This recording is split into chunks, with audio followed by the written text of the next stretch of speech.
Hello, Bill. Welcome to the Needham channel. Although you're a familiar face to us, but tell our audience a little bit about yourself. Well, it's great to be here. Great to see everyone here. There are very friendly faces. My name is Bill Dermody. I grew up in Needham. I love Needham. In the house I grew up in Needham. I'm very involved in the town, and I'm looking forward to this race because of my involvement in the town. I've been involved. I could go on with the Needham Exchange Club. I deliver traveling meals. I help out at the Charles River Chamber of Commerce. I have 4 kids. They grew up in the town as well, so I just love the town. And I've coached over 100 teams. I know people find that hard to believe. And another thing I enjoy is, I do a lot of games for the Needham channel. And my son, we were just talking about before we started, was the sports producer a couple people ago, and he got me involved with that, and I've just loved it ever since, and luckily got to do 7 state championship games.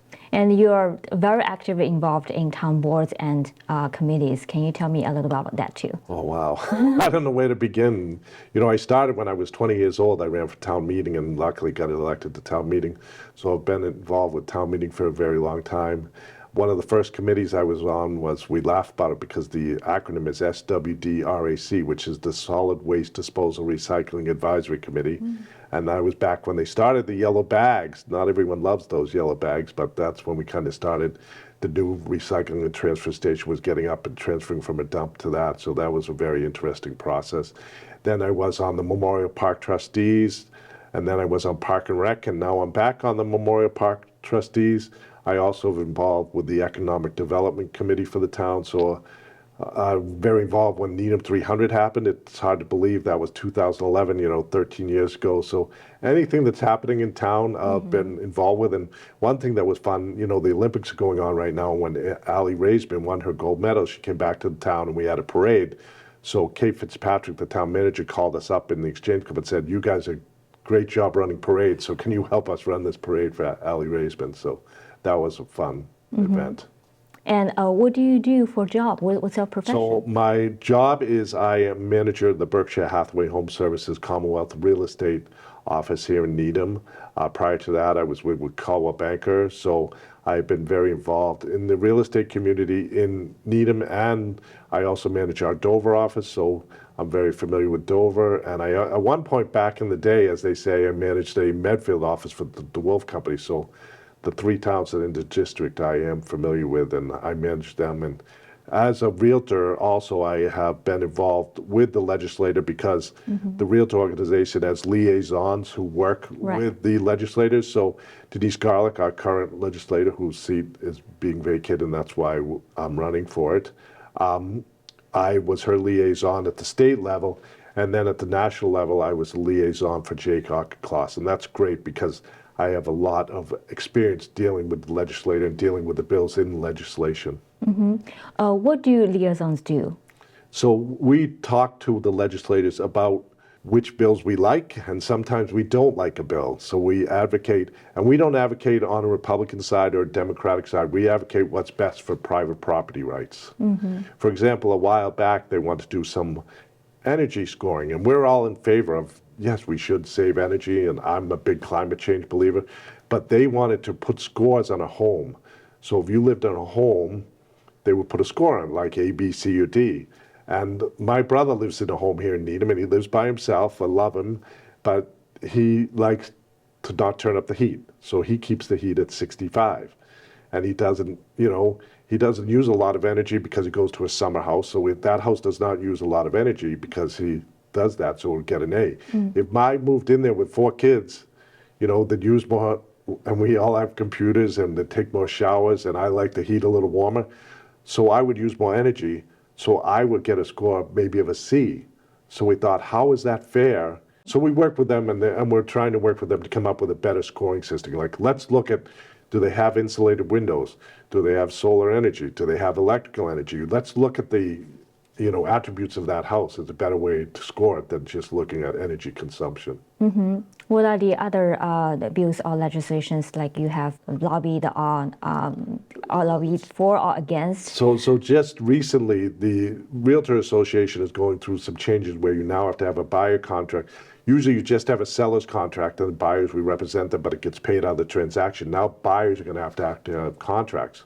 Well, part of the VA or the Veterans Administration did not allow veterans to actually sign contracts because they didn't want them to have to pay for it when they got their loan. So we went to DC, I'm trying to think, in May, and met with Jake Auchincloss's office, and I was lucky enough to have a veteran with me from his district as well as myself, and we talked to his legislative aide about, this is crazy. Veterans of all people should be able to have representation even if they have to sign a contract. So about 2 weeks, a month after we left, and this is all throughout the country. So the National Association of Realtors has someone talk to everyone from, whether they're in Texas, California, Wyoming, whatever. We talked to all the legislators, and within 2 weeks to a month, the VA said, yes, we should allow veterans to have representation and sign contracts. So that's another one. All right. And what inspired you to run this time? What inspired me is Denise always has her State of the Union on the 1st February or the first Monday in February. And that is always the Bean Pot, which is a big hockey tournament that I like to go. And I always say, why do you do it this day? Because I tend to miss it. So I follow up later and here, and I heard she was not running. And I thought, wow, that's interesting. And usually the next day, a lot of people would step up when they hear someone's not running. And I didn't hear anyone running. So I met with Denise and said, like, I'm thinking about running because I think I would be a good candidate. And she said, I agree as well. And I said, I am unenrolled, but I will probably run on the Democratic primary. So she was talking to me, and all of a sudden it looked like a light bulb went off over it. She goes, wait, I think you had to be an enrolled Democrat by a certain time. And we looked it up, and the date was February 27th. And I was meeting her, I believe it was around March 11th. So it was too late. So I decided at that point, I still want to run because I think it's an important position.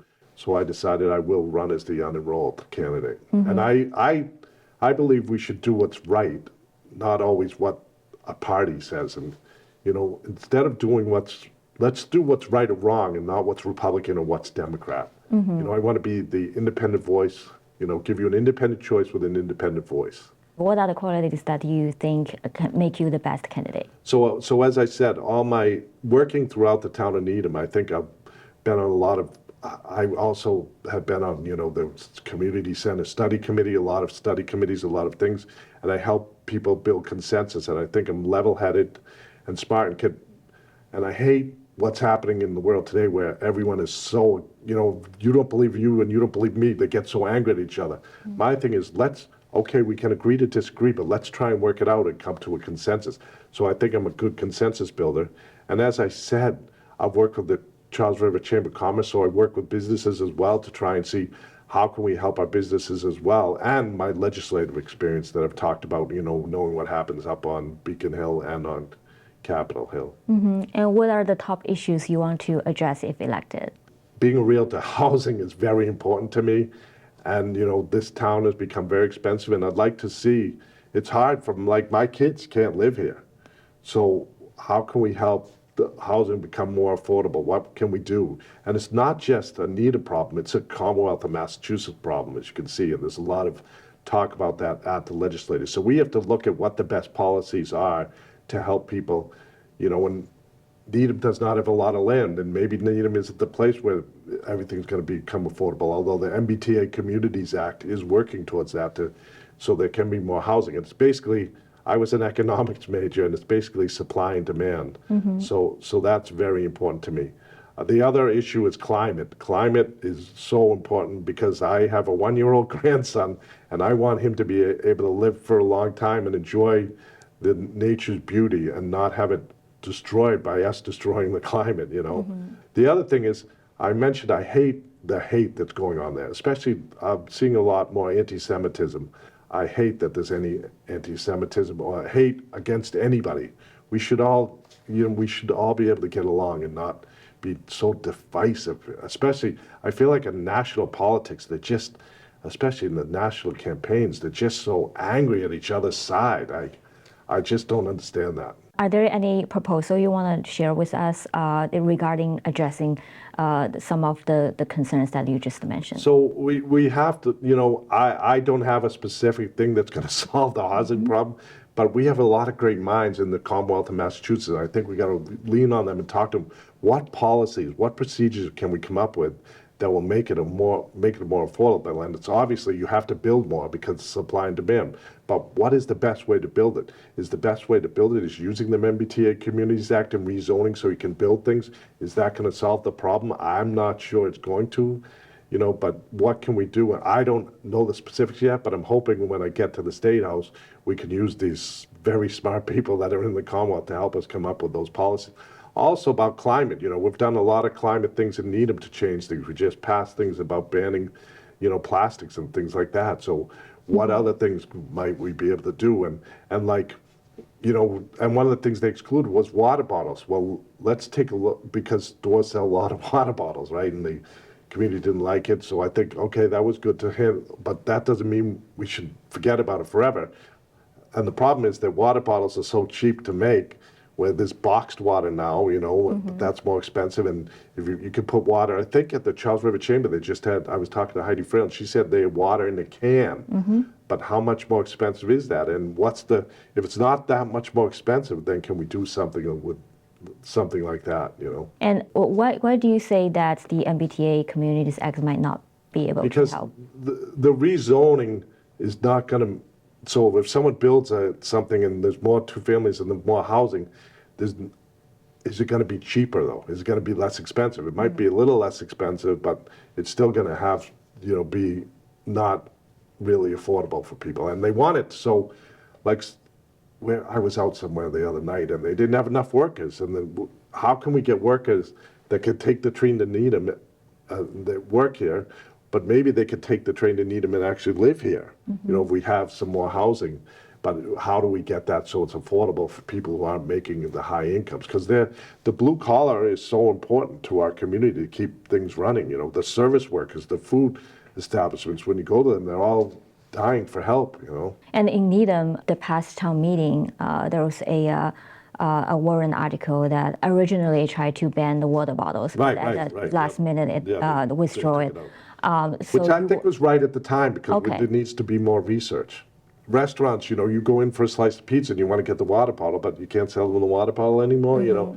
I'm all for sustainability, and I love that my family yells at me because once in a while I'll buy them. They go, buy, what do they call the Stanleys, or the things you can fill up. Have your own water bottle so you can fill it up. But for the long term, you think we should address the water bottle? What I'm saying is we still need to look at that issue. Because we said no right now, just say, okay, we said no, forget about it. Let's continue to look at it, and maybe that is something we want to do down the line. Okay. Speaking about affordable housing, I want to hear your perspective on charging a transfer fee on the high value properties, which is included in Governor Maura Healey's housing bond bill, but was removed by the Senate and the House. So what's your thought on that? My thought as a realtor, I am against transfer taxes because you're just taxing one segment of the community. And we actually did a study at the Mass Association of Realtors that shows you don't bring back that much money to the communities when you tax that, because it goes towards other things. And we advocated, and it's probably out of the bill because realtors advocated against the transfer taxes, and that's why it's not in the final bill. But we don't think, my parents, if they still own the house that I lived in, they would sell it for over $1 million and they would have a tax. And I think it hurts the elderly, because if you've been in your house a long time, you sell your house, right? And you think you're going to move that and use that money to move on with the rest of your life. Why should you have to pay taxes on that when you're trying to move on the rest of life to subsidize other people that are coming in? I think there should be a more equitable tax. If you're going to do taxes, it should be on everyone and not just the people who may, they bought it for $30,000, and I know it's worth over $1 million today, and there's people in that town like that. I don't want to hurt the elderly like that. There's some others that have come in and yes, made money, but I don't want to hurt the elderly like that. So I would say as a realtor, I'm against transfer taxes. And do you have any thoughts on how to improve our transportation and education system using the millionaire's tax? Because the past year we already raised about $1.8 billion from that. Right, but how many people? The problem is we had a lot of people move out of state because of it too. If you look at the exit numbers from Massachusetts, a lot of people have moved out of state. And if you took that millionaire's tax and transfer tax and everything, we have studies that 35% of those taxes, that's going to take 35% of what your sale might be, which is very high number for a lot of people. So it's great that we're getting this new revenue, and I'm going to leave that again. I would have to study that more when we get to the House, but how to use that best, within the state. Yeah, because the law required it to be invested in education and transportation. Right, but so we'll see. But I've been around long enough that a lot of laws say they're supposed to be used in certain places, but you've got to make sure that it is used in those places, because it isn't always. So hopefully we'll keep an eye on that when we get in the legislature to make sure that that does happen.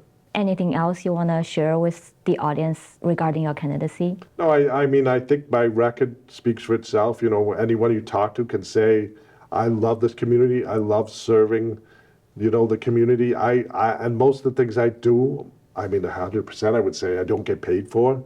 So it's just my love for the community. And recently I've got to know Dover and Medfield, and I've known Dover already. And I think all the constituents, I want to work for constituent service. So if someone's having a problem, they call me up, how can I help you? I also, just to go back to your point about the millionaire's tax, I want to make sure the funding comes back to our communities that's supposed to come back to the communities of Needham, Dover, and Medfield.